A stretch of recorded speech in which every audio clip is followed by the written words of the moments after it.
Welcome back to H3 Weapon Deep Dive. We're looking at some M60s. We got 3 of them to look at today. We got the M60 here in home support machine gun. We've chambered in 7.62x51. M60, M60E3, and M60E4, all in the same chamberings. What do we got going here? Well, we got the M60 with the bipod. Got a carry handle. And I don't see a lot in the way of rails here. Let's see what we get on the... Whoa, this is the E4. Let's try the E3. Here we go, E3.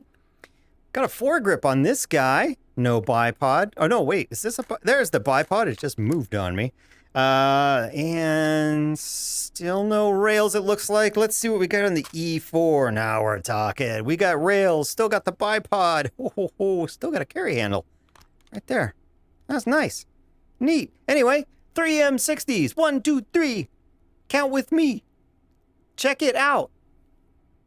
Let's take a look at the controls, starting with the regular old M60 here. We've got our carry handle right up top. We got a flippy floppy carry handle. We've got the belt feed. So you pop open the top, grab it, and lift it open. Attach the box to the left side, grab the belt, grab the belt and pull it over the top. Close the lid and charge the handle. If you charge the handle first, it will charge the bolt back. You can press the trigger and release it. It will not fire with the cover open. You have to drop the cover, charge it, and now you can fire. But we've actually got a safety in this guy. So left on the trackpad will go between safe and fire. Only full automatic. If you're really fast, you can get single fire out of it, but you got to be real fast on that trigger because it is a pretty decent rate of fire on it. Yeah, that's cooking pretty good on there. And to reload, pop it open, put a new box on there, and repeat the procedure. Charge it again, and you can fire. Let's see, it's also got a bipod on the front here. Click with your trigger there to deploy the bipod, like you do on everything else. What else do we have here? The stock does not change shape or fold or mutilate or transform or anything like that. It's steady. That bit does not wibble. Non-wibbling bit. I think that covers the M60 regular. Moving on to the E3, got the same setup. Pop the top, grab a new box, drag it over, close it, charge it. You've got safe and fire with left on the trackpad. You've got, in this case, a front grip that is vertical grip on this guy. About the same rate of fire. Feels like if you're real fast on the trigger, can you get singles? Yeah, you gotta be pretty quick on it. But you can do it. It's got a carry handle up top. Looks like the barrel's exposed on this one.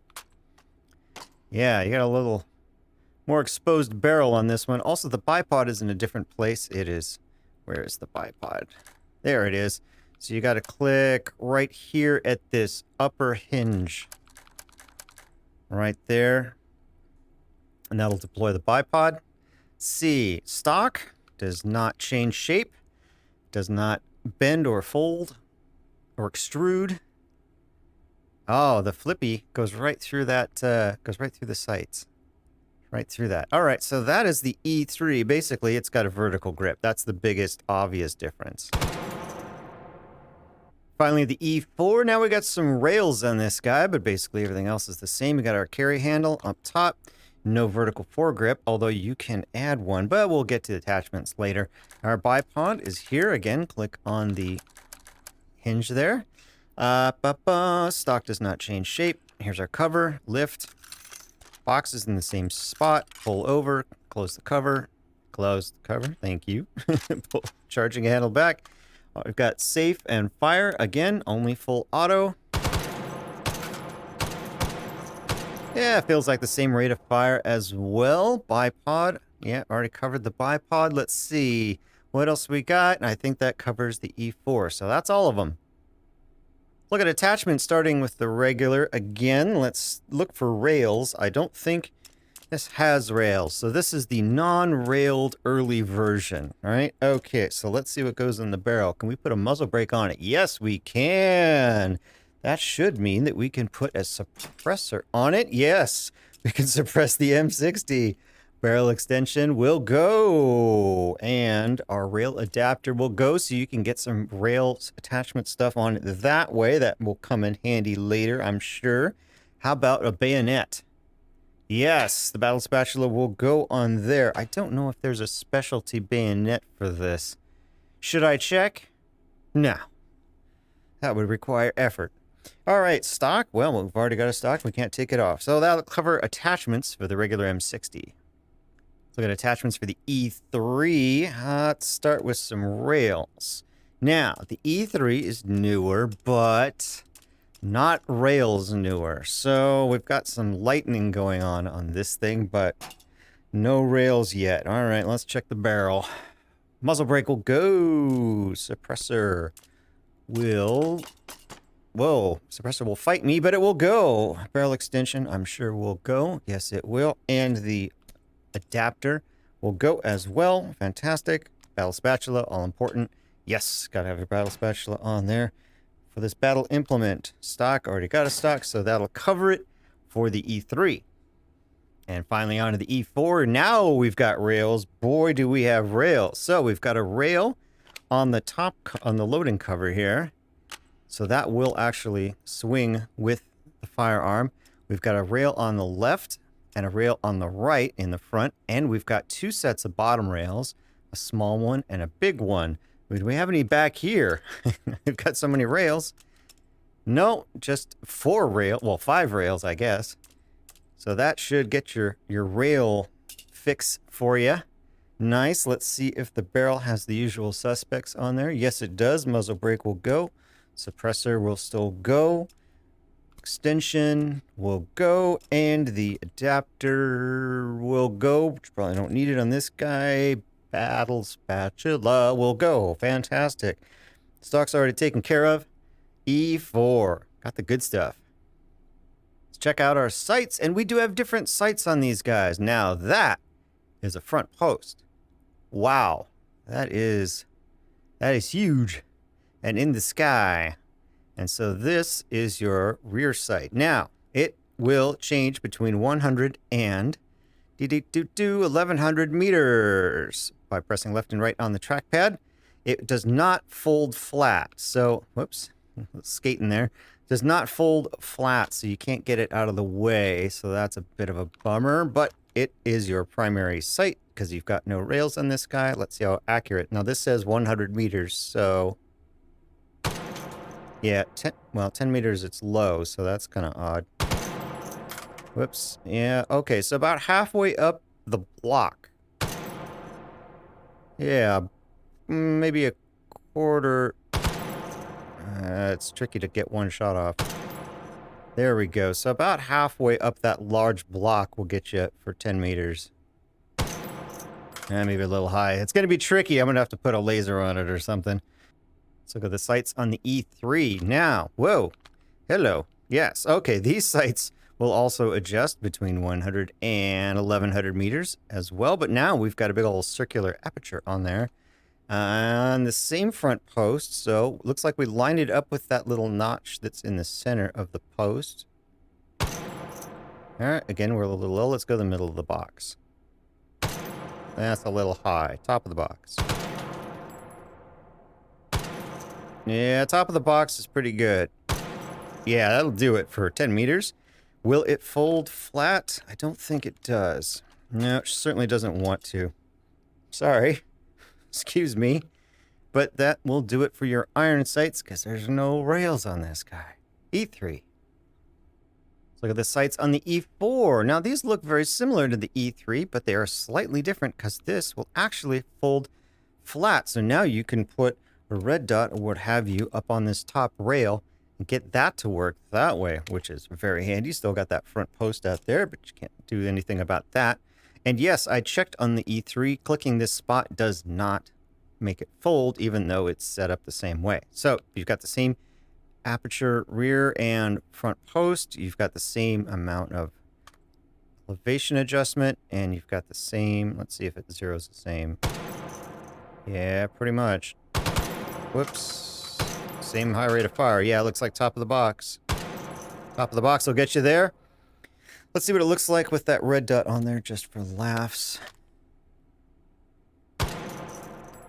All right, the moment you've really been waiting for, the recoil test. And yes, as you can see, these are full metal jacket and then tracers intermixed in the box. Because this is H3 and everything's crazy detailed. All right, so here we go. No attachments.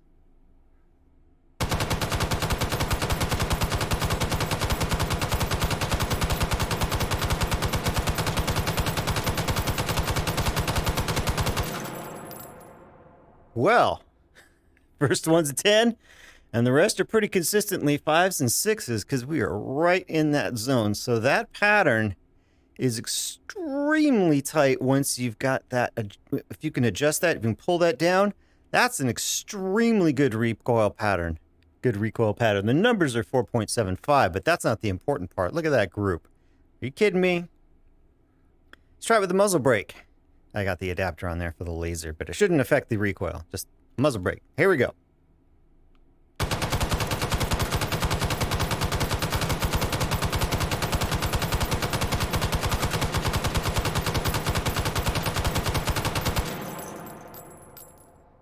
Pretty solid. 5.86. As you can see, I got a lot of early shots low there, and it slowly climbed its way up. I was trying really hard not to adjust for it because it would have been really easy to pull them down into that 10 ring, but they just kept climbing up nice and slowly. But that muzzle brake makes a huge difference unless you're firing all 100 at the same time. All right, let's see what the suppressor does to it.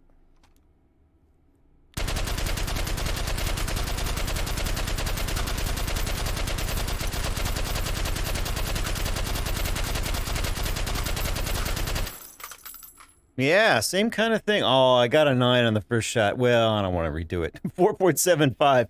Huh, same as the non-suppressed version, but with a very different pattern there. It slowly wormed its way up. So unless you're firing the entire box and not adjusting for it, this will be much better than standard just by being able to pull it down and keep it in a nice, tighter group. All right, let's try it with that bipod. Boop.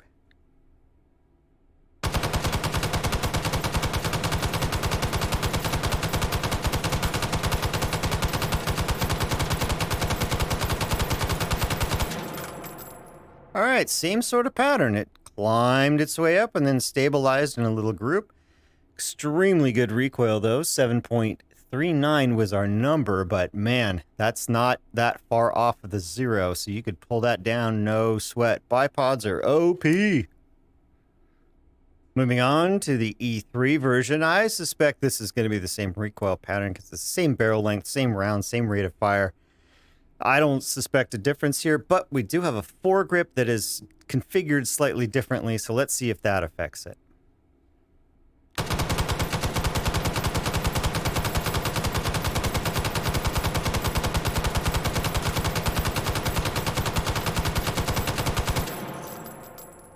Well, it looks different to me. 6.44. Yeah, much lower recoil. It felt jumpier when it was being shot, but I don't know. Maybe that was just me. I don't know. But the original M60 was somewhat up here, right? In the 5s and 6s. And this looks like it's down in the 7s and 8s. 7s and 6s. It's got some 5s in there. But yeah, it's much lower, but the group is roughly the same as the regular M60. But yeah, that foregrip does make a difference. Let's try it with the muzzle brake.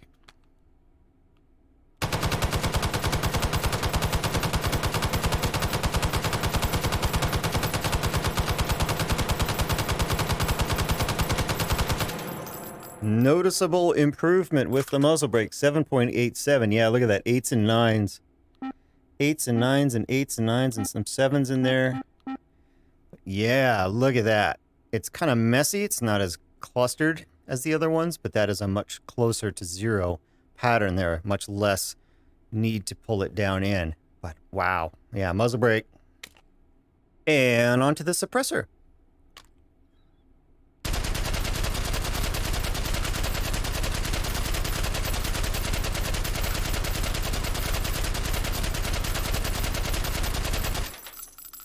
A lot of smoke coming off that suppressor. Kind of surprised. Still obscures the target. 5.12. Very tight group, though. Look at that. Not a lot of walk. It walked up there pretty fast, right? So we went from, yeah, see, we went from 10s right into 7s and 6s. So boom, and up we're in that group. So once you get that up there and pull it down, you're okay, but it's going to jump higher than the muzzle brake would.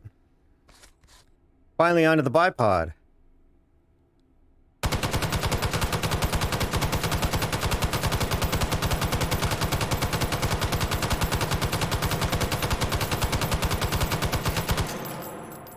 Yeah, kind of snaked its way up there. But look, first couple were 10s, then some 9s. 7.49 was our average. And now we're in the 7 and 8 area at the top of that. So, but look how small that group is. Bipods, OP. All right, on to the E4. We've lost our front grip.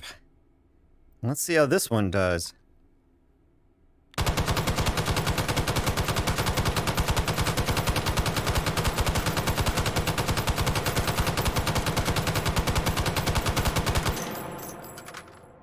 .644, pretty good. Ooh, look at that cluster.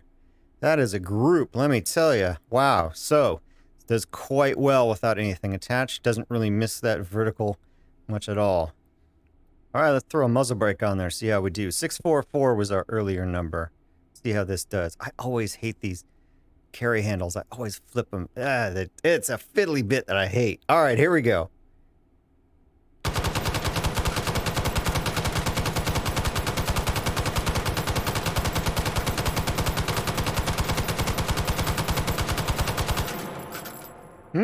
That seemed to worm around a little bit before it settled.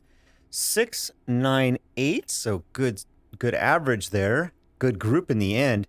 Felt a little wormier, but yeah, it's really good recoil. Doesn't matter what you put on it. Finally, the suppressor.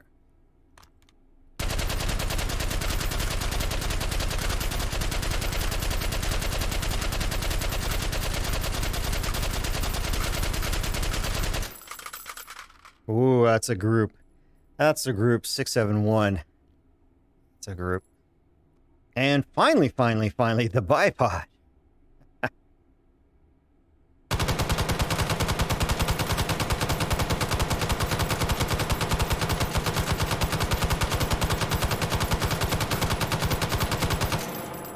Yep, same as before. Just snakes its way up and settles in. Where did we end up? 6.7. Yep. Bipods. They're great. There you have it, the M60 series in chunky.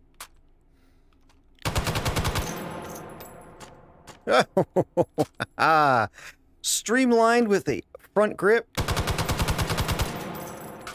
Oh, they do not like going out there or railed. See if I can get this one out there. There we go. Where do you guys? Come on, don't hang out the back there. Gotta go out the front door. See ya.